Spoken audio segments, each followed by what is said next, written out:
Sir. প্রিয় শিক্ষার্থীবৃন্দ, আশা করি আল্লাহর রহমতে তোমরা সবাই ভালো আছো। আজকে আমি তোমাদের অধ্যায় ৩ পদার্থবিজ্ঞান প্রথম পত্রের গতিবিদ্যা অধ্যায়ের আমরা গতির যে সমীকরণগুলো আছে এই সমীকরণগুলো নিয়ে আজকে আমরা আলোচনা করব। অর্থাৎ এই সমীকরণগুলো আমরা কিভাবে ক্যালকুলাসের নিয়মে আমরা প্রতিপাদন করতে পারি সেই বিষয়গুলো আজকে আমরা দেখাবো। তো V equal to V naught plus এটি, এই প্রতিপাদনটা আমরা গত লাস্ট ক্লাসে আমরা করে দেখিয়েছি কিভাবে এই সমীকরণটা ক্যালকুলেশন করতে হয়। আজকে আমরা নতুন আর একটি সমীকরণ দেখব, সেটা হচ্ছে তোমরা 9 10 যেটা জানো যে S equal to UT plus half AT square. তো আমরা এখানে এস ইকুয়াল টু সমীকরণটাকে লিখেছি S naught plus V naught T plus half A T square. আদি বেগটাকে তো আমরা ইউ এর পরিবর্তে ভি নট দিয়ে প্রকাশ করছি। আর এখানে আমরা একটা আদি সরণ ধরে নিচ্ছি। আদি সরণ যদি না থাকে তাহলে এস নট এর মান, এই এস নটটাকে বলা হচ্ছে আদি সরণ, ইনিশিয়াল ডিসপ্লেসমেন্ট। তো যদি আদি সরণ না থাকে তাহলে এস নট এর মানটা আমরা কত লিখবো? 0 লিখবো। তাহলে ফাইনালি কিন্তু তোমরা ওই সমীকরণটাই পেয়ে যাবে, S equal to V naught T plus half A T square. তো এটা কিভাবে প্রতিপাদন করতে হয় তার জন্য তোমার এই চিত্রটাই দিতে হবে। ধরো তোমার একটা বস্তু ইনিশিয়াল একটা অবস্থান আমরা ধরে নিলাম, এই অবস্থান যখন সময় টি ইকুয়াল টু 0, ওই মুহূর্তে তার আদি বেগ ভি নট আর আদি সরণ এস নট। আর সার্টেন একটা সময় পরে, যে কোনো সময় পরে, এই যে ডান দিকে দেখো টি সময় পরে, আমরা টি সময় পরে তার বেগ অর্জন হয়েছে, বস্তুটা বেগ প্রাপ্ত হয়েছে ভি, এবং সে টি সময় পরে কত দূরত্ব অতিক্রম করেছে? এস দূরত্ব অতিক্রম করেছে। এবং যেহেতু বস্তুটা অসম বেগে গতিশীল, আমরা জানি যে অসম বেগে গতিশীল হলে এবং সময়ের সাথে বেগ বৃদ্ধির হার যদি একই হয় তাহলে সেই ক্ষেত্রে বস্তুটা ত্বরণে গতিশীল হয়, সমত্বরণে গতিশীল হয়। তার মানে আমরা এই ক্ষেত্রে ধরে নিচ্ছি যে বস্তুটা সমত্বরণে গতিশীল। তাহলে সেক্ষেত্রে এই ত্বরণ যে এ, এটা হচ্ছে কনস্ট্যান্ট, সমত্বরণে গতিশীল যেহেতু। আচ্ছা, তাহলে আমরা বলতো এই যে এই সমীকরণটা প্রতিপাদন করতে গেলে এই যে বাম পাশে যে সমীকরণটা V equal to V naught plus AT, এইটা প্রতিপাদন করতে হবে। এই প্রতিপাদনটা কিভাবে করতে হয় সেটা তো আমরা জেনে গেছি অলরেডি। তাহলে সেটাকে আমরা এখানে সরাসরি নিয়ে এলাম, এই যে দেখো V equal to V naught plus এটি। আচ্ছা, এখন বলতো বাম পাশে সমান সমান বামে যে ভি আছে, বলতো এই যে ভি মানে কি? বলতো বেগ না? তো বেগ মানে কি? ক্যালকুলাসের ভাষায় আমরা কি লিখতে পারি? সরণের পরিবর্তনে হারকে কি বলা হয়? বেগ। অর্থাৎ সময় ব্যবধান শূন্যের কাছাকাছি হলে কোনো বস্তুর সরণের হারকে কি বলা হয়? বেগ। তার মানে আমরা এখানে দেখো ভি এর পরিবর্তে কি লিখছি? DDT of S. ক্লিয়ার হয়েছে সবাই? আর ডান দিকে ভি নট প্লাস এটি যা আছে সেটাই লেখা হলো। শুনতে পাচ্ছ সবাই? জি স্যার। রেসপন্স করো, জি আমি যখন স্যার। প্রশ্ন করি তখন রেসপন্স করবা, ইয়েস নো কিছু একটা বলবা। আচ্ছা, তো ভি এর পরিবর্তে ডিএস বাই ডিটি লেখা জি হলো। স্যার। এবারে দেখো আমরা উভয় পক্ষে ডিটি দ্বারা গুণ করছি, এই সমীকরণটার উভয় পক্ষে ডিটি দ্বারা গুণ করব। আচ্ছা বলো তো, উভয় পক্ষে যদি ডিটি দ্বারা গুণ করা হয় তাহলে বাম পাশে যে ডিএস বাই ডিটি আছে সেই পাশে ক্যালকুলেশন করলে ফাইনালি কি হবে? ডিএস থাকবে। আর ডান দিকে ডিএস। জি স্যার। সাথে ডিটি গুণ হয়ে যাবে আর এটির সাথে ডিটি গুণ হয়ে যাবে। ওকে, এখন আমরা এই সমীকরণের উভয় পক্ষে জি ইন্টিগ্রেশন স্যার। করব, সমাকলন করব। আচ্ছা, সমাকলনের লিমিটটা দিতে হবে। বলো তো, বাম পাশে পরিবর্তনশীল রাশি কে? এই সমীকরণে বাম পাশে পরিবর্তনশীল রাশিটা কে বলো?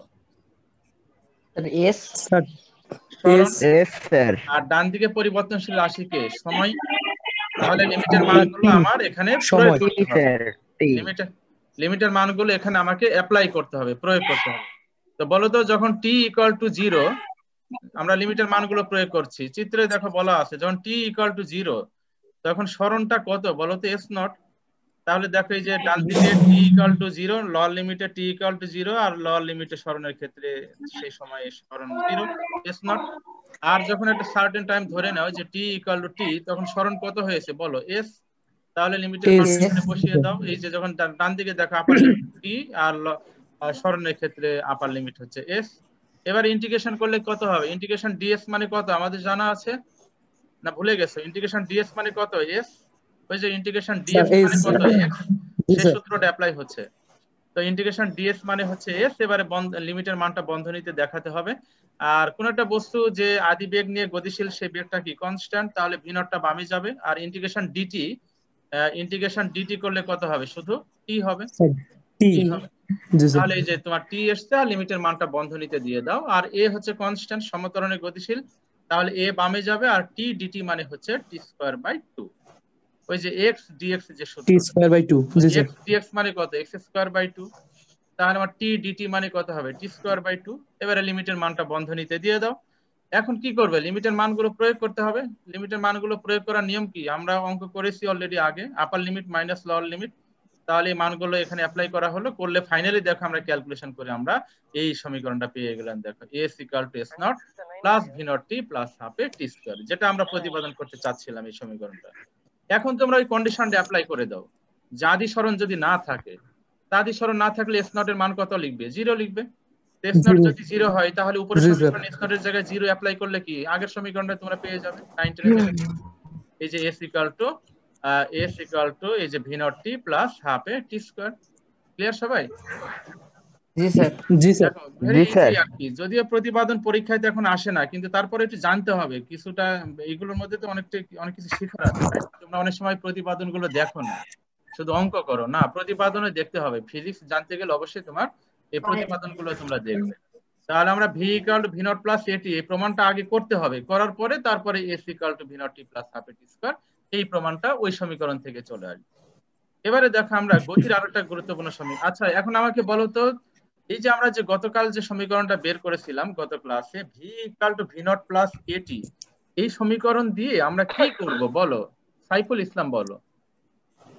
এই v = v not plus sir আমরা যে কোনো সময় আমরা বেগের মান বের করব স্যার।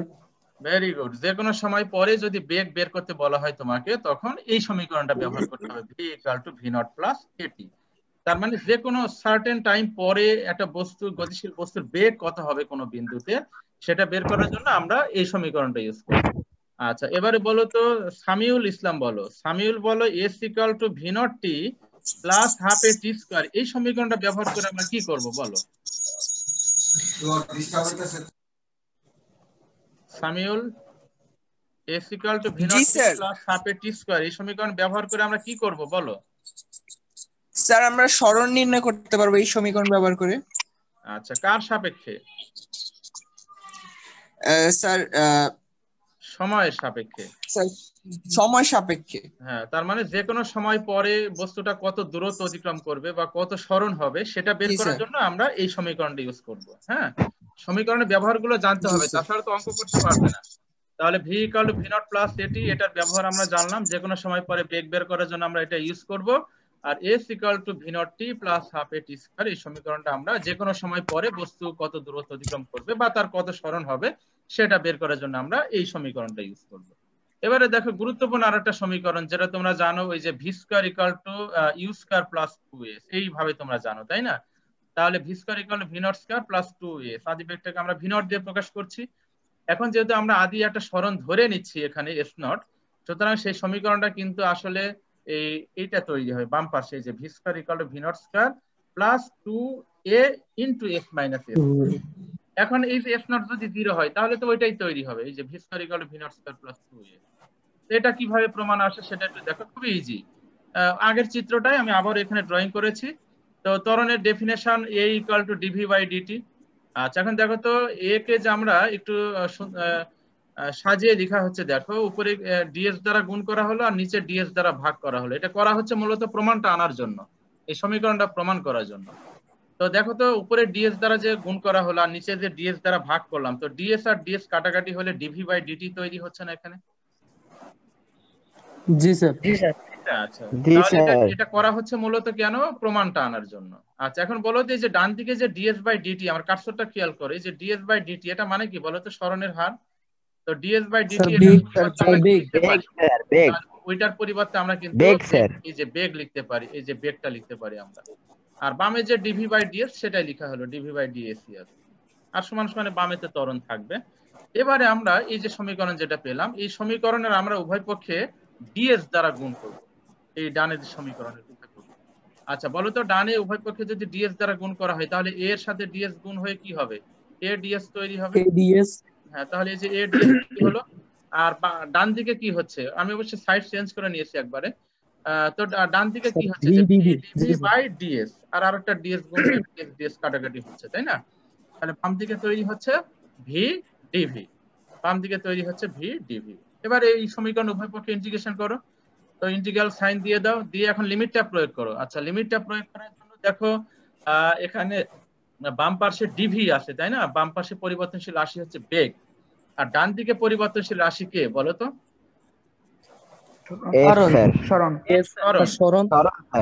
সরণ বা s। তো এখন লিমিটটা প্রয়োগ করো, যখন আদি বেগ ভি নট, তখন সরণ কত? S not. তাহলে যে দেখো লিমিট গুলো কিভাবে প্রয়োগ জি করা স্যার। হচ্ছে, দেখো যখন আদি বেগ ভি নট তখন তার সরণ কত? এস নট, তাই না? এবারে যখন তোমার জি আদি স্যার। তোমার শেষ বেগ ভি, শেষ বেগ যখন ভি তখন সরণটা কত? এস। এই যে এস। চিত্র দেখো, তাহলে আমরা লিমিটটা জি এখানে স্যার। অ্যাপ্লাই করলাম। এবার লিমিট অ্যাপ্লাই করার পরে এখন কি করবে, এখানে ইন্টিগ্রেশন করো। তো লিমিট অ্যাপ্লাই করার পরে ইন্টিগ্রেশন করলে ভি ডিভি মানে কত? ভি স্কয়ার বাই 2, লিমিটের মানটা বন্ধনীতে দিয়ে দাও। আর জি এখানে স্যার। এ কনস্ট্যান্ট, সমতরণ বামে যাবে, আর ডিএস কে ইন্টিগ্রেশন করলে কত হবে? এস হবে। আর লিমিটের মানটা বন্ধনীতে চলে আসবে। এবারে লিমিটের মানগুলো অ্যাপ্লাই করো, লিমিটের মানগুলো অ্যাপ্লাই করার পরে বাম পাশে লসাগু করো, করলে তোমার ফাইনালি দেখো এই সমীকরণটা তৈরি হবে, এই সমীকরণটা তৈরি হবে। ওকে, এখন এখানে জি আদি স্যার। সরণ যদি 0 ধরে নাও তাহলে কত হবে? আদি সরণ 0 হলে ওই যে 19 এ যে ফর্মুলা পড়েছে সেটাই তোমরা পেয়ে যাচ্ছ, এস নট এর মান 0 অ্যাপ্লাই করতে হবে। তো এস নট 0 হয়ে গেলে আমরা ফাইনালি পেয়ে যাচ্ছি, দেখো V square equal to V not square plus 2as। দেখো তো ক্লিয়ার হয়েছে কিনা কিভাবে আমরা গতি সমীকরণগুলো বের করলাম? জি স্যার। জি স্যার। এখন বলো এই সমীকরণটা ব্যবহার করে আমরা কি করব, বলো এই সমীকরণের ব্যবহার স্যার স্যার করে। সরণের সাপেক্ষে বেগের মান। স্যার এ ত্বরণে যদি গতিশীল কোনো বস্তু থাকে, স্যার এর সরণের পরে সেই বস্তুটার গতি কত হবে সেইটা বের করতে হবে, বেগ। হ্যাঁ মানে যে কোনো দূরত্বে, হ্যাঁ দূরত্বের সাপেক্ষে যদি বেগ চাই, ঠিক আছে, অনেকে সঠিক উত্তর দিয়েছে, সবাইকে ধন্যবাদ। তো যে কোনো দূরত্বে যদি বেগ চাই, অর্থাৎ দূরত্বের সাপেক্ষে যদি বেগ চাই, তখন আমরা এই সমীকরণটা ইউজ করব। আর আর সময় সাপেক্ষে বেগ চাইলে তো যে প্রথমটা ইউজ করব আমরা, V equal to V naught plus এটি। ক্লিয়ার সবাই? জি জি স্যার। স্যার। আচ্ছা, এবারে তোমার এখানে দেখো আরেকটা ফর্মুলা আমি এখানে লিখেছি। সমতরণের ক্ষেত্রে আমরা দূরত্ব বের করি কোন ফর্মুলা দিয়ে? এস ইকুয়াল টু ভিটি, এটা আমাদের জানা আছে। আর সমতরণের ক্ষেত্রে দূরত্ব বের জি করার স্যার। কিন্তু দুইটা ফর্মুলা আছে, একটা S equal to V naught T plus half A T square, যেটা আজকে আমরা প্রমাণ করলাম। আর আরেকটা সমীকরণ, এইটা কি তোমাদের জানা আছে? দেখো তো, যে সমতরণের ক্ষেত্রে দূরত্ব আমরা এটা দিয়ে বের করতে জি পারি। স্যার। এই যে এস ইকুয়াল টু জি স্যার। জি স্যার জানা আছে স্যার। আদি বেগ plus U plus V by 2 into T. Whole into 2 T, এটা দিয়ে কিন্তু আমরা সমতরণের ক্ষেত্রে দূরত্ব বের করতে পারি। তো এই সমীকরণগুলো একটু মনে রাখবে, আমি লিখেছি, মূলত অঙ্ক করবে একটু পরে, এই জন্য। আচ্ছা, টি তম সেকেন্ড অতিক্রান্ত দূরত্ব বের করার একটা ফর্মুলা আছে, এইটা সম্বন্ধে একটু আমাকে বলো তো, কে পারো? এই তম সেকেন্ডের দূরত্ব বলতে কি বোঝানো হয়? এই সমীকরণটা একটু আমাকে বোঝাও একজন। টি তম সেকেন্ডের দূরত্ব, এটা মানেটা কি? মানে স্যার হচ্ছে 6 সেকেন্ডে সাপোজ একটা গাড়ি 25 মিটার অতিক্রম করে এবং 5 সেকেন্ডে সে অতিক্রম করে 20 মিটার, তাহলে সে হচ্ছে 6তম সেকেন্ডে অতিক্রম করে 5 মিটার, এরকম নাকি? স্যার মানে লাস্ট সেকেন্ড হ্যাঁ ভালো বলেছো দূরত্ব স্যার, মুত্তাকিন। লাস্ট সেকেন্ড অতিক্রান্ত দূরত্ব। লাস্ট সেকেন্ড অতিক্রান্ত দূরত্ব, ভেরি গুড। তার মানে এই সমীকরণটা ব্যবহার করে আমরা বের করতে পারি যে একটা বস্তু লাস্ট 1 সেকেন্ডে কত দূরত্ব অতিক্রম করে। যেমন আমি যদি বলি, উদাহরণ দিলে ওই যে মুত্তাকিন, যে ধরো বলা হলো যে একটি বস্তু 10তম সেকেন্ডে কত দূরত্ব অতিক্রম করে, এর অর্থ হলো যে 10 সেকেন্ডের দূরত্ব বের করতে হবে, আর তার পূর্ববর্তী সেকেন্ড 9 সেকেন্ডের দূরত্ব বের করতে হবে, করে 10 সেকেন্ডের দূরত্ব থেকে 9 সেকেন্ডের দূরত্ব মাইনাস করলে ওই বস্তুটি লাস্টের 1 সেকেন্ডে, অর্থাৎ এই যে 10ম সেকেন্ডে, লাস্টের 1 সেকেন্ডে কত দূরত্ব অতিক্রম করে, সেটা বের করার জন্য আমরা এই সমীকরণটা ইউজ করব। ওকে, তাহলে এই সমীকরণগুলো ব্যবহার করে আজকে আমরা অঙ্ক করব একটু পরে। তার আগে আমরা কিছু লেখচিত্র ড্রয়িং শিখতে হবে। আচ্ছা বলো তো, y ইকুয়াল টু, এই লেখগুলো ভালো করে দেখো, আমরা যে গতির সমীকরণগুলো বের করলাম তার লেখচিত্র আছে, এগুলো পরীক্ষা থাকে কিন্তু। আচ্ছা বলো তো, y ইকুয়াল টু mx, এটা কার সমীকরণ, কিসের সমীকরণ? স্যার মূল বিন্দুগামী সরলরেখার সমীকরণ। মূলবিন্দুগামী সরলরেখার সমীকরণ। মূলবিন্দুগামী সরলরেখার সমীকরণ। তাহলে এই যে সরলরেখা যে ড্রয়িং করা হয়েছে, এটা কি ক্লিয়ার সবাই? প্রথম কোশ্চেনটা ক্লিয়ার কিনা? এটা গণিতের লেখচিত্র, এমটাকে বলা হয় সরলরেখার ঢাল। আচ্ছা এখন বলো তো, y equal two mx plus c, c মানে হচ্ছে একটা ধ্রুবক আর m হচ্ছে কনস্ট্যান্ট, জি স্যার। রেখার ঢাল। তাহলে তার সমীকরণ কি হয় বলো তো? এটা কি মূলবিন্দুগামী হবে না y স্যার অক্ষকে মূল ছেদকারী? বিন্দুর উপরে যে কোনো বিন্দু সরলরেখা y অক্ষে ছেদকারী স্যার। হ্যাঁ, y সমীকরণ। অক্ষকে ছেদকারী সরলরেখার সমীকরণ। যেহেতু mx প্লাস c আছে, x এর মান 0 হলেও y এর মান কত? c। সুতরাং এটা মূলবিন্দু থেকে একটু উপর থেকে শুরু হবে, ছেদক স্যার। ছেদক, এটা y অক্ষকে ছেদকারী সরলরেখার সমীকরণ। আর যদি y equal two c minus mx হয়, c মাইনাস mx মানে কি ঢালটা নেগেটিভ হবে, আর c প্লাস mx মানে কি ঢালটা পজিটিভ হবে। তাহলে ঢালটা নেগেটিভ হলে এখন সেটা কোথা থেকে শুরু হবে এটা বলো তো? এটা মূল বিন্দু স্যার, থেকে উপরে শুরু স্যার হবে, উপর ওয়াই থেকে অক্ষকে ছেদকারী ছেদবিন্দু থেকে শুরু হবে। এই ছেদবিন্দু থেকে শুরু হয়ে এটা কি উপরের দিকে যাবে না নিচের দিকে আসবে? স্যার নেগেটিভ নিচের পয়েন্ট দিকে, নিচের দিকে নিচের দিকে নিচে যাচ্ছে। কেন নিচের দিকে যাচ্ছে? কেননা এখানে ঢালটা নেগেটিভ, ঢালটা নেগেটিভ। নেগেটিভ, এই যে মাইনাস এম, ঢাল নেগেটিভ, এই জন্য এটা নিচের দিকে যাবে। এখন এই যে আমরা যে 3টা লেখচিত্র করলাম গণিতে, এগুলো ফিজিক্সে প্রয়োগ কোথায়? ফিজিক্সে প্রয়োগটা হচ্ছে, দেখো বলো তো, এই যে V equal to V naught plus AT, এইটা দেখো তো এই Y equal to M X এই সরলরেখার যে সমীকরণ তার অনুরূপ না? দেখো তো এই সি মানেই হচ্ছে জি ভি স্যার। নট, দেখো সি মানেই হচ্ছে ভি নট, আর এই এমটা হচ্ছে আমাদের এখানে এ ত্বরণ, আর এক্স এর পরিবর্তে টি আর ওয়াই এর পরিবর্তে হচ্ছে ভি, তাহলে Y equal to M X plus C. তার লেখচিত্র যদি এটা হয় তাহলে V equal to V naught plus AT, সেই সমীকরণ লেখচিত্র কি হবে? ওটাই হবে। দেখো ক্লিয়ার কিনা? জি স্যার। জি স্যার। এই যে এই জি পয়েন্টে স্যার। যেটা সেটাই হচ্ছে ভি নট। এবারে বাকিটা তোমরা নিজেরাই পারবে মনে হয়। দেখো তোমার যদি বস্তুটা ত্বরণশীল হলে তোমার এ প্লাস হয়, তাই না? আর মন্দন হলে কি হয় বলো তো? V equal to V not minus A T, minus minus V sir. Not minus A T, এটা তো এই জি স্যার, সমীকরণের সাথে মিলে মাইনাস যাচ্ছে, তাই না? স্যার। লাস্টের সমীকরণটার সাথে মিলে যাচ্ছে। তাহলে এটা লেখচিত্র যা হবে V equal to V not minus এটি, তার লেখচিত্র কি সেম তাই হবে। ওকে, জি আচ্ছা স্যার। এবারে বলো তো আদিবেগ যদি 0 হয়, এই সমীকরণ থেকে বলো, প্রথমটা থেকে বলো, V equal to V naught plus এটি, এখান থেকে বলো আদিবেগ 0 হলে, ভি নট 0 হলে কত হচ্ছে? ভি ইকুয়াল টু এটি। বি স্যার ইকুয়াল টু এটি স্যার। তো ভি ইকুয়াল টু যে এটি যেটা পেলাম, এটা দেখো তো প্রথম সমীকরণটার অনুরূপ না? জি জি স্যার। স্যার। ওয়াই তাহলে ইকুয়াল টু ওটা এম এক্স। লেখচিত্র কি? মূল বিন্দুগামী সরলরেখা ছিল, তাহলে এটা লেখচিত্র কি হবে? মূল বিন্দুগামী সরলরেখা। মূল বিন্দুগামী সরলরেখা। ক্লিয়ার কিনা দেখো সবাই, একদম ক্লিয়ার কিনা? জি স্যার। জি স্যার। আচ্ছা এবারে জি বলো স্যার। তো, এখন আমার প্রশ্ন আছে, লাস্টের সমীকরণ থেকে বলো V equal to V not minus A T, V equal to V not minus A T. আচ্ছা এখন বলো তো এখানে ভি নট যদি কারণে হ্যাঁ এখানে ভি নট যদি 0 হয় তাহলে কি হবে? ভি ইকুয়াল টু মাইনাস এটি, তাহলে এই লেখটা কি হবে? এখানে কিন্তু ড্রয়িং করি নাই আমি, তোমরা করবে। এটা স্যার কি হবে বলো? ঢালটা মূল বিন্দু থেকে শুরু হবে স্যার। আচ্ছা মূল তাহলে বিন্দু ভি থেকে নট নিচের দিকে যাবে। মাইনাস দিকে এটি, যাবে। তাই না? যখন আদিবেগ নেগেটিভ 0, তখন পয়েন্টের দিকে যাবে। মাইনাস দিকে হবে স্যার, হ্যাঁ, নেগেটিভ দিকে হবে স্যার। মূল বিন্দু থেকে শুরু হয়ে কোন দিকে যাবে? ফোর্থ কোয়াড্রেন্টের দিকে স্যার যাবে, নিচের দিকে। এখানে নিচের জি দিকে স্যার। স্যার। নিচের দিকে যাবে। ক্লিয়ার কিনা দেখো, একদম ক্লিয়ার কিনা? 4টে লেখচিত্র আছে, এগুলো পরীক্ষা কিন্তু আসে অনুধাবনমূলক প্রশ্ন হিসাবে, যে V equal to V naught plus এটি জি সমীকরণ স্যার। লেখচিত্র ড্রয়িং করো, অঙ্কন করো। পারা যাবে? জি স্যার।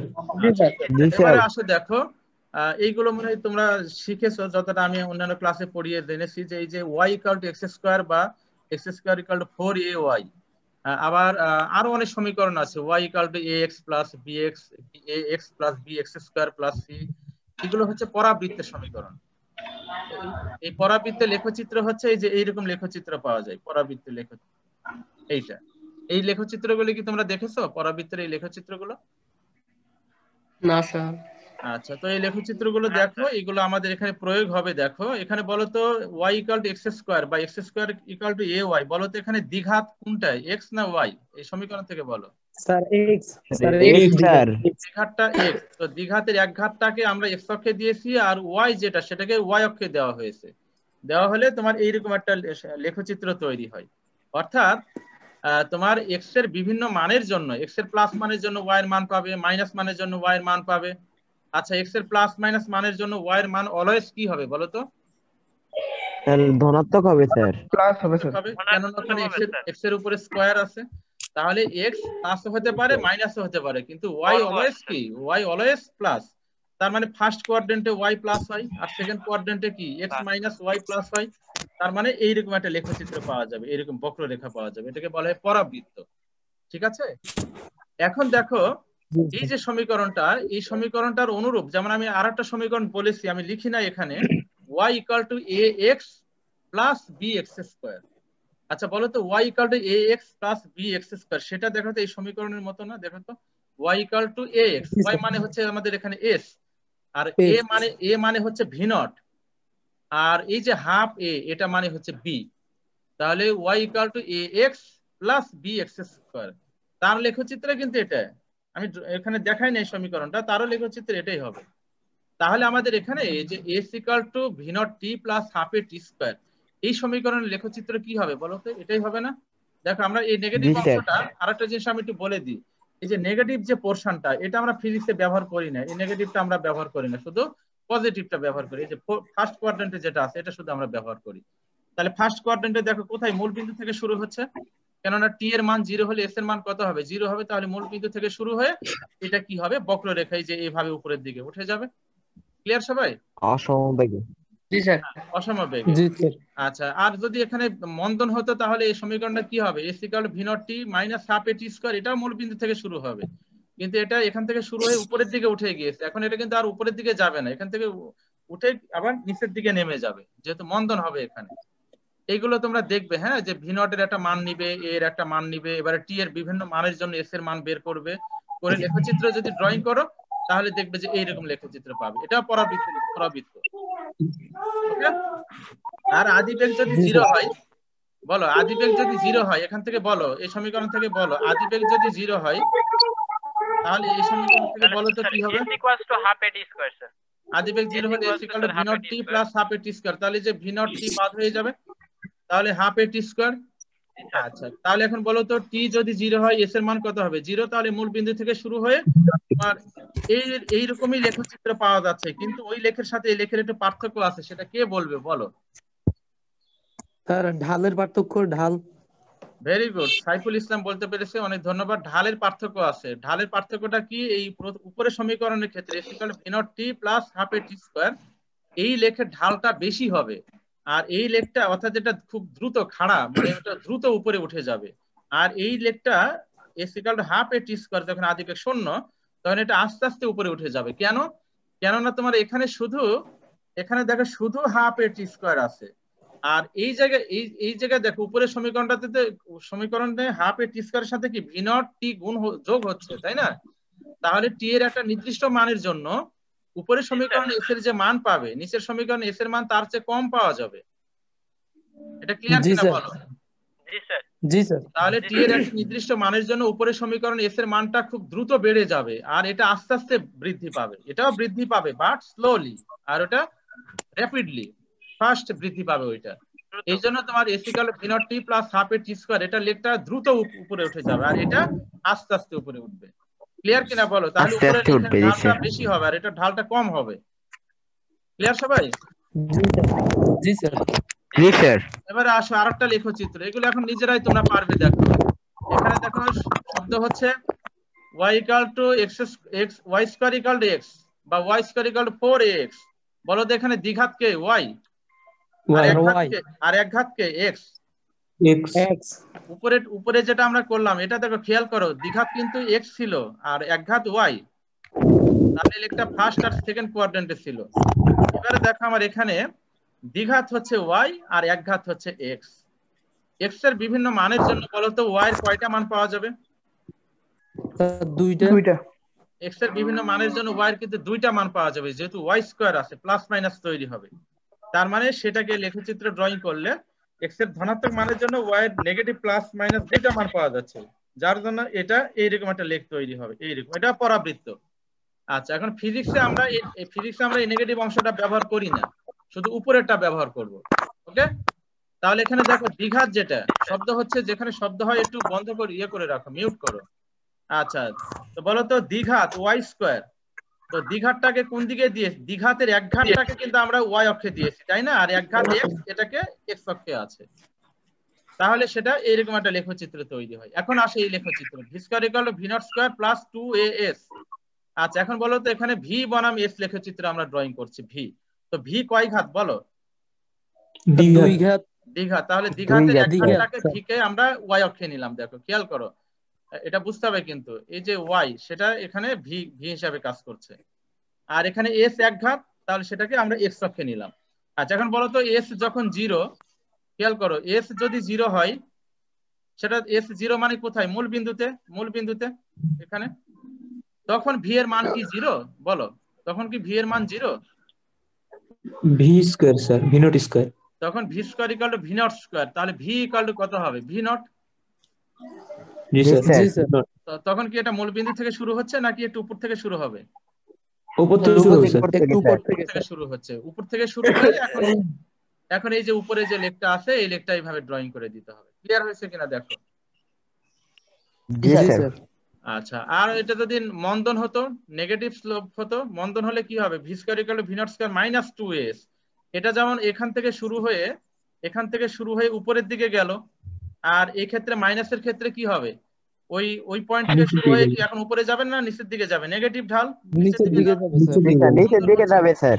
আচ্ছা, এবারে নিচে। দেখো আরেকটা সমীকরণ, V square equal two 2as। আচ্ছা, বলো তো V square equal two 2s মানে কখন? যখন আদিবেগ 0। V square equal two 2s কখন পাওয়া যাবে? যখন আদিবেগটা 0।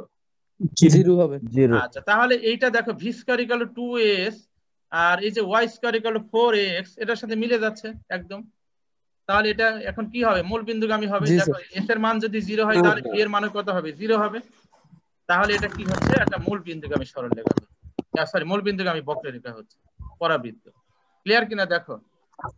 জি স্যার। এই লেখচিত্রগুলো জি, ভালো স্যার। করে ড্রয়িং করবে। অনেকগুলো লেখচিত্র কিন্তু আমি ড্রয়িং করে দিয়েছি, এগুলো পরীক্ষায় ভালো করে দেখবে, পরীক্ষা থাকবে। আচ্ছা, এবারে কে বলবে? এবারে কামাল হোসেন বলো। কামাল হোসেন, এই লেখচিত্রটা ব্যাখ্যা করো।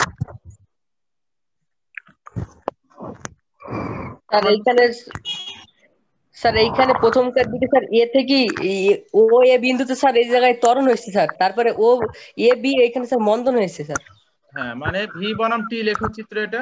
ভি বনাম টি লেখচিত্র যদি মূল বিন্দুগামী সরল লেখা হয় তাহলে এই ক্ষেত্রে বস্তুটা অসম বেগে গতিশীল হয়েছে। আর অসম বেগে গতিশীল হওয়া মানে এখানে প্রতি সেকেন্ডে বেগ বৃদ্ধির হার একই হয়েছে, তার মানে বস্তুটা ত্বরণে গতিশীল হয়েছে। আর এ থেকে বি তে বস্তুটা মন্দন হয়েছে, যেহেতু বেগ হ্রাস পাচ্ছে, তার মানে ও থেকে এ ত্বরণশীল তথা গতি বৃদ্ধি পাবে, আর এ থেকে বি হচ্ছে মন্দনশীল তথা গতি হ্রাস পাবে। এগুলো দিয়ে কিন্তু অনেক সময় পরীক্ষায় প্রশ্ন আসে। হ্যাঁ, তোমার বিভিন্ন ইউনিভার্সিটি পরীক্ষায়, মেডিকেল পরীক্ষায় প্রশ্ন আসে এগুলো থেকে, ভালো করে পড়বে এগুলো। আর ডানেরটার ক্ষেত্রে কি বলতো? ডানে দেখো সময় পরিবর্তন হচ্ছে কিন্তু স্মরণের কিন্তু কোনো পরিবর্তন হচ্ছে না। তো স্মরণের পরিবর্তন না হলে কি বস্তু গতিশীল না তাহলে বস্তুটি স্থির স্যার।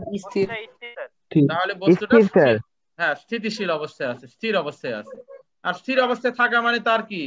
তোমার সেখানে কোনো অবস্থারই পরিবর্তন হয় নাই, তাহলে বেগও থাকবে না, ত্বরণও থাকবে না। ওকে, ত্বরণও থাকবে না। ত্বরণ থাকবে না। এবারে আমরা কিছু অঙ্ক করব। অঙ্কটা কি দেখো, একটা বস্তু কণার গতির সমীকরণ এটা বলা আছে, s = 12t + t²। s মানে কি? সরণ। তো যেখানে সবগুলো রাশি SI এককে দেওয়া আছে, এখন চেয়েছে কণাটির আদিবেগ ও ত্বরণ কত। আদিবেগ ও ত্বরণ কত, 4 সেকেন্ড পরে কণাটির বেগ অতিক্রান্ত দূরত্ব কত, আর 5ম সেকেন্ডে কণাটির সরণ কত বা দূরত্ব কত। আচ্ছা, এখন বলো তো s = 12t + t²। এটাকে দেখো আমরা একটু টেকনিক অ্যাপ্লাই করছি। দেখো এই সমীকরণটাকে একটু টেকনিক অ্যাপ্লাই করে এইটা লেখা যায় কিনা একটু বলো আমাকে। 12t লেখা হলো, আর t² কে আমরা একটু হাফ 2 দ্বারা গুণ করা হলো, আর নিচে 2 দ্বারা ভাগ করা হয়েছে। এটা কেন করা হলো? এটা করা হয়েছে মূলত আমার যে আদর্শ সমীকরণ আছে, এই যে s = v0t + ½ এই রূপটা তৈরি করার জন্য। আচ্ছা, এখন যখন এই রূপটা তৈরি হয়ে গেল, দেখো তো বাম পাশের ওই প্রদত্ত সমীকরণের রূপ আর আদর্শ সমীকরণের রূপ কি মিলে গেল না? এখন দেখো তো। আচ্ছা, তো মিলে গেলে এখন আমরা কম্পেয়ার করব। এখন কম্পেয়ার করলে কি বলবো বলো? v0 এর জায়গায় কে আছে এখন বলো? 12। তাহলে ওটা 12 মিটার/সেকেন্ড। আর এর জায়গায় কি আছে বলো? 2। তাহলে এটা ত্বরণ। 2 স্যার। তাহলে আমরা আদিবেগ আর ত্বরণ পেয়ে গেলাম। ক্লিয়ার কিনা বলো? এখন এটা ক্লিয়ার হয়েছে কিনা? জি স্যার। আচ্ছা, এবারে 4 সেকেন্ড পরে দূরত্ব বের করো। 4 সেকেন্ড পরে দূরত্ব বের করার জন্য এই যে s = 12t + t² এই সমীকরণের মানটা অ্যাপ্লাই করো। t এর মান 4 বসাবে। তো 12 × 4 + 4² করলে কত হবে? 64 মিটার হয়ে গেল। তাহলে 4 সেকেন্ড পরে তার দূরত্ব হচ্ছে 64 মিটার। এবারে 4 সেকেন্ড পরে বেগ। 4 সেকেন্ড পরে বেগ, যে কোনো সময় পরে বেগ বের করার জন্য আমরা কোনটা ইউজ করি? ওই যে v0 + at। এটা তো v0 মানে আমাদের 12, a মানে হচ্ছে 2, আর t মানে হচ্ছে 4। ক্যালকুলেশন করলে 20 মিটার/সেকেন্ড হয়ে গেল। এইভাবে আমরা বের করতে পারি। আরেকটা ভাবে আমরা বের করতে পারি বেগটা। আচ্ছা, বলো তো সরণ থেকে আমরা কিভাবে বেগ পাই? বলো, ক্যালকুলাসের ভাষায় বলো। এই সরণ থেকে আমরা কিভাবে বেগ বের করতে পারি? dS/dt। হ্যাঁ, ভেরি গুড। সময় সাপেক্ষে একবার ডিফারেন্সিয়েট করতে হবে, যেটা আমরা অলরেডি আগে পড়ে এসেছি ভেক্টরে। তাহলে এই যে দেখো v = খেয়াল করে দেখো, এই যে v = dS/dt। তো ddt আর s মানে কত? 12t + t²। তাহলে এটাকে ডিফারেন্সিয়েট করতে হবে, ডিফারেন্সিয়েশন করতে হবে। তো 12t কে ডিফারেন্সিয়েশন করলে কত হয়? t কে করলে কত হয়? 1। t কে করলে 1 হয়, তার মানে এখানে 12 তৈরি হচ্ছে। তার মানে এই 12টি এর পরিবর্তে আমার এখানে আসবে শুধু 12। আর টি স্কয়ার কে 12 করলে কত আছে। হবে বলো? টি স্কয়ার কে করলে কত হবে? 2t। টি হবে, স্যার 2t 2t হবে স্যার, 2t। 2t হবে। এবারে টি এর মান কত বসাবে? 4 বসাবে, যেহেতু 4 সেকেন্ড পরে বেগ চেয়েছে। জি এই ক্যালকুলেশন করলে আগেরটাই পাবে। ওই আগে যে জি 20 স্যার। মিটার পার সেকেন্ড পেয়েছিল এটাও সেই একই পাবে, কিন্তু পদ্ধতি আলাদা। আর যে আমরা এটা ক্যালকুলাস ব্যবহার করে বেগের সমীকরণ বের করে টি এর মানটা অ্যাপ্লাই করেছি। আর আমাদের এখানে যেহেতু আদি বেগ আর ত্বরণ জানাই আছে, সুতরাং আমরা V equal to V naught plus এটি এটা ব্যবহার করে আমরা সরাসরি বের করতে পারি। ক্লিয়ার হয়েছে কিনা দেখো, আমরা কিভাবে গতি সমীকরণ থেকে দেখো আদি বেগ ত্বরণ বের করতে পারি এবং যে কোনো সময় পরে দূরত্ব বা বেগ কিভাবে বের করতে পারি সেটা আমরা জেনে গেলাম। এবারে দেখো 3 নাম্বার যেটা চেয়েছে পঞ্চম সেকেন্ডে কোণাটি সরণ কত। তো তম সেকেন্ডের দূরত্ব বের করার জন্য কোন সমীকরণটা আমরা ইউজ করি? এই যে st that is equal to V naught plus half A into 2t minus 1। এখানে ভি নট কত? 12, হাফ হাফ, আর এর মান কত? 2। আর কততম সেকেন্ডের দূরত্ব চাচ্ছ তুমি? পঞ্চম, তাই না? তাহলে টি এর পরিবর্তে 2t, তাহলে 2 ইনটু টি এর পরিবর্তে কত বসাবো? 5 দিয়ে ক্যালকুলেশন করলে আমরা পেয়ে যাচ্ছি 21 মিটার। দেখো ক্লিয়ার হয়েছে কিনা যে কিভাবে আমরা তম সেকেন্ডের দূরত্ব বের করা শিখলাম। তাহলে যে কোনো গতির সমীকরণ যদি এভাবে যদি গতির সমীকরণ দেওয়া থাকে, এবার এই গতির সমীকরণ দেওয়া থাকলে এখান থেকে কিভাবে সরণ ত্বরণ বেগ বের করতে হয় এগুলো পারা যাবে পরীক্ষায় এলে। যে কোনো গতির সমীকরণ যদি দেওয়া থাকে জি স্যার। তোমরা প্রথমে এস ইকুয়াল টু আগে বের করে নিবে। এস ইকুয়াল টু বের করে নিয়ে যদি তুমি S equal to V naught T plus half A T square এই সমীকরণে তুমি না আনতে পারো, তাহলে তুমি যেটা করবে এটাকে ডিফারেন্সিয়েট করে নিবে। ডিফারেন্সিয়েট করে নিয়ে ডিফারেন্সিয়েট করে বেগের সমীকরণটা তৈরি করবে। এই যে বেগের সমীকরণটা তৈরি করবে, এই যে এটা কিন্তু একটা বেগের সমীকরণ তৈরি হয়েছে। এই যে বাম পাশে ভি আছে, V equal two 12 plus 2t। এটা যদি তুমি V equal to V naught plus এটি তার সাথে তুলনা করো তাহলে কিন্তু আদি বেগ 12 আর ত্বরণ হচ্ছে 2। অনেকভাবে করা যায়। তাহলে আমরা গতি সমীকরণ ব্যবহার করে কিভাবে বেগ ত্বরণ সরণ বের করতে হয় সেই বিষয়টা আমরা জেনে গেলাম। এবারে গুরুত্বপূর্ণ একটা অঙ্ক যেটা কুমিল্লা বোর্ডে এসছে 2019 সালে, একটা সৃজনশীল প্রশ্ন এটা। দেখো এখানে একটি বাস চলতে শুরু করার সাথে সাথে বাসের 16 মিটার পিছন হতে একজন যাত্রী বাসটি ধরার জন্য দৌড় দেয়। বাস ও যাত্রী বেগ বনাম সময় লেখচিত্রে নিচে দেখানো হলো। এটা একটা বোর্ডের প্রশ্ন, খুবই ইম্পর্টেন্ট। আচ্ছা, তো প্রথম ক্ষেত্রে এই লেখচিত্রটা হচ্ছে বাসের ক্ষেত্রে আর ডানেরটা হচ্ছে যাত্রীর ক্ষেত্রে। তো যাত্রী বাস থেকে কত মিটার পিছনে ছিল সেটা বলা আছে, 16 মিটার পিছনে ছিল। সে বাসটি ধরার জন্য দৌড় শুরু করেছে যখন বাসটি চলা শুরু করেছে সেই মুহূর্তে, এবং তাদের বেগ বনাম লেখচিত্র এখানে বলা আছে। বলতো বাসটা কিভাবে গতিশীল? কুইক রেসপন্স করো। স্যার সমতরণে। সমতরণে। আর সমতরণে। যাত্রী কিভাবে গতিশীল? ডানেরটা হচ্ছে যাত্রী সমবেগে স্যার। সমবেগে। এটা সম্ভবত তোমরা 19 অঙ্কটা করেছো, ওই যে বাঘ হরিণকে ধরার যে অঙ্কটা, সেই অঙ্ক আর এই অঙ্ক হচ্ছে সেম। জি স্যার। সেম অঙ্ক। আচ্ছা, এখন চেয়েছে দেখো বাসটি কর্তৃক 4 সেকেন্ড অতিক্রান্ত দূরত্ব নির্ণয় করো। বাস মানে প্রথম লেখ থেকে করতে হবে, প্রথম লেখচিত্র থেকে, মানে বাস 4 সেকেন্ডে কত দূরত্ব অতিক্রম করবে সেটা চেয়েছে। আচ্ছা, এখন বলো তো 4 সেকেন্ডের দূরত্ব বের করার জন্য আমরা এই ফর্মুলাটা ইউজ করতে পারি। এই যে তোমার s ইকুয়াল টু আদি বেগ প্লাস শেষ বেগ ভাগ 2 ইনটু t। যেখানে শব্দ হচ্ছে তুমি একটু মিউট করে রাখো। আচ্ছা, কত সময় পরে আমরা দূরত্ব চেয়েছি? 4 সেকেন্ড। আচ্ছা, এখন বলো তো লেখের ক্ষেত্রে বলো, এই লেখের ক্ষেত্রে আদি বেগ কত বলো? বাসের ক্ষেত্রে আদি বেগ 0 0। 0 তাহলে যে ভি নটের জায়গায় 0 লেখা হয়েছে, দেখো ডান দিকে সমান সমান ডানে 0 প্লাস 8। প্লাস 8 কেন লিখলাম বলো তো? 4 সেকেন্ড সময়ে 4 সেকেন্ডে অতিক্রান্ত বেগ হচ্ছে স্যার 8। দেখো আমি লেখে ইন্ডিকেট করেছি, দেখা যাচ্ছে কিনা বলো? 4 সেকেন্ডে জি স্যার। অতিক্রান্ত বেগ 4 সেকেন্ডে তার বেগ হচ্ছে 8। তাহলে শেষ বেগটা 8 লিখতে হবে আর তাকে 2 দ্বারা ভাগ করতে হবে। আর সময় কত? 4।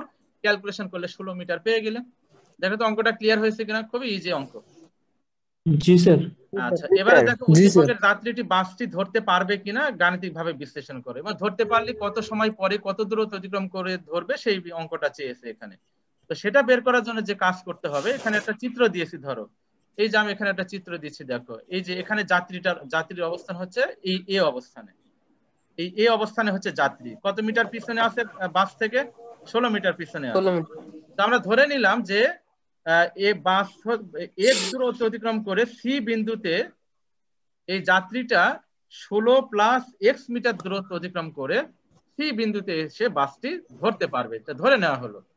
আচ্ছা, তাহলে যাত্রী যখন এ থেকে সি তে যেতে 16 প্লাস x মিটার দূরত্ব অতিক্রম করছে, তখন বাস কত দূরত্ব অতিক্রম করছে বলো তো? x metre. x metre sir. আচ্ছা, এখন বাসের ক্ষেত্রে ত্বরণ বের করে নিতে হবে এখান থেকে। যে কোনো দুটি বেগের জি স্যার সময়ের ব্যবধান দিয়ে ভাগ করলে ত্বরণটা পেয়ে যাবে। এই ত্বরণটা হচ্ছে তোমার এই যে এখানে ক্যালকুলেশন করেছি আমি, দেখো 2 মিটার পার সেকেন্ড। যে কোনো দুটি বেগের ব্যবধানকে কি করবে, ওই দুটি বেগের সময়ের ব্যবধান দিয়ে ভাগ করবে, করলে ত্বরণ পেয়ে যাবে। 2 মিটার পেয়ে গেলাম ত্বরণ। তাহলে বাসের ক্ষেত্রে দেখো যেহেতু ত্বরণে গতিশীল, খেয়াল করো বাসটা ত্বরণে গতিশীল কিন্তু, সুতরাং বাসের ক্ষেত্রে দূরত্ব হচ্ছে ওই যে s = v0t + ½ at², ওই সমীকরণটা অ্যাপ্লাই করা হচ্ছে। তাহলে x = 0t, যেহেতু আদিবেগ 0, প্লাস হাফ a মানে হচ্ছে 2t², তাহলে x = t²। এটা হচ্ছে বাসের ক্ষেত্রে। আর যাত্রী ক্ষেত্রে কত দূরত্ব যাচ্ছে সি বিন্দুতে, যাত্রী 16 + x। তাহলে যাত্রী ক্ষেত্রে দেখো, শুনতে পাচ্ছ সবাই, এই যে 16 + জি স্যার। x, জি স্যার তাহলে এটা s = vt, এই ফর্মুলাটা অ্যাপ্লাই করতে হবে। s = vt এই ফর্মুলা।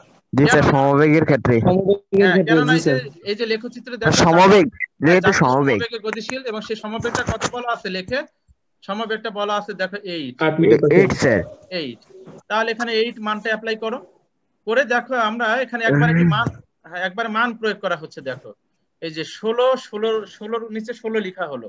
আচ্ছা এবারে বলো তো x এর পরিবর্তে আমরা এই যে উপরে যে t² আছে না, এই যে x = t², তাহলে x এর জায়গায় t² অ্যাপ্লাই করা হয়েছে। আর এই +8 টিকে বাম পাশে এনে তোমার এখানে এটা কোয়াড্রেটিক একটা ইকুয়েশন তৈরি হয়েছে, t - 4² তৈরি হয়। তাহলে 4² 0 হলে তাহলে t - 4 কত হবে, 0 হবে। তাহলে t = 4 হবে। তার মানে যাত্রী দেখো কত সময় পরে বাসটি ধরতে পারলো, অর্থাৎ এই সময়টা যদি প্লাস আসে, ধনাত্মক আসে, তাহলে যাত্রী বাস ধরতে পারবে, মনে রাখবে। তাহলে t4 এসছে, সুতরাং যাত্রী 4 সেকেন্ড পরে বাসটিকে ধরতে পারবে। এবং কত দূরত্ব অতিক্রম করছে দেখো, t এর মান যদি তুমি যে কোনো একটা সমীকরণে অ্যাপ্লাই করো, বলো তো t এর মানটা যদি আমি এই সমীকরণে অ্যাপ্লাই করি তাহলে x কত পাওয়া যায়? শব্দ হচ্ছে তোমাদের কোথায় জানো? তো t এর মানটা যদি এখানে বসানো হয় তাহলে x কত আসে বলো? 16। তাহলে তাহলে বাস অতিক্রম করেছে 16 মিটার, বাট যাত্রী কত দূরত্ব অতিক্রম করে বাসটি ধরলো? সে 16 মিটার আগে পিছনে ছিল, তাহলে 16 আর এখানে 16 যোগ করলে সে 32 মিটার দূরত্ব অতিক্রম করে দৌড়ানোর পরে কিন্তু সে বাসটাকে ধরতে পেরেছে। অঙ্কটা ক্লিয়ার হয়েছে কিনা? জি স্যার। আচ্ছা এবারে আরেকটা অঙ্ক, একটি লেখচিত্রে, এটা রাজশাহী বোর্ডে 2019 সালে সৃজনশীল প্রশ্ন এসেছে। একটি গাড়ির যাত্রাকালীন 10 মিনিটে বেগের পরিবর্তন দেখানো হয়েছে। 10 মিনিটে 2 সেকেন্ডে বেগ 10, 4 সেকেন্ডেও 10, 6 সেকেন্ডেও 10, সমবেগে যাচ্ছে 8 সেকেন্ড পর্যন্ত সমবেগ। এরপরে 10 সেকেন্ডে আবার ত্বরণে গতিশীল হয়, 3 পয়েন্টে এসেছে। আচ্ছা এখন গাড়িটির প্রতিকালীন সময় প্রথম 4 মিনিট, সরি একটু ভুল লেখা হয়েছে আমার এখানে, গাড়িটির গতিকালীন প্রথম 4 মিনিটে গড় বেগ কত? তো গড় বেগ বের করার ফর্মুলা কি বলতো? মোট অতিক্রান্ত দূরত্ব ভাগ মোট সময়। আচ্ছা এখন দেখো তো, খেয়াল করো, প্রথম 4 সেকেন্ড, তো প্রথম 4 সেকেন্ড মানে এই যে এই পর্যন্ত যে সময়, আমি একটু লিখে ইন্ডিকেট করি, এই যে এই পর্যন্ত যে সময়, এই পর্যন্ত গড় বেগ চেয়েছে। আচ্ছা বলো তো, ও থেকে এতে কি ত্বরণে গতিশীল? তাহলে ও থেকে এর ক্ষেত্রে ত্বরণে গতিশীল হলে আমরা দূরত্ব বের করার একটা ফর্মুলা জানি, s = v + v0/2 × t। তো এখানে কত, আদিবেগ 0, আর এখানে এতে বেগ কত, 10/2, আর সময় হচ্ছে 2 মিনিট আছে, কিন্তু এটা মিনিটে বলা আছে, তো মিনিটটাকে সেকেন্ডে নিলে 120 মিনিট স্যার। হ্যাঁ না 4 মিনিট না, ও থেকে 2 মিনিট, তাহলে 120 সেকেন্ড হয়, দিয়ে ক্যালকুলেশন করে 600 মিটার পেয়ে গেলাম। আর এ থেকে এই যে এই পর্যন্ত যে দূরত্ব 4 মিটার সমবেগ স্যার সমবেগ, তাহলে s = vt ফর্মুলা অ্যাপ্লাই করে এটা এই দূরত্বটা আমরা পেয়ে গেলাম। এবারে আমরা সময় শেষ হয়ে গেছে, আজকে হবে না, আগামী দিন আবার পড়াবো। হ্যাঁ এখনই কেটে যাবে। তো সবাই ভালো থেকো, সুস্থ থেকো এবং নিরাপদে থেকো, সবাই মনোযোগ সহকারে লেখাপড়া করে। এটার পিডিএফটা আমি দিয়ে দিব, তোমরা ওখানে দেখে নিও।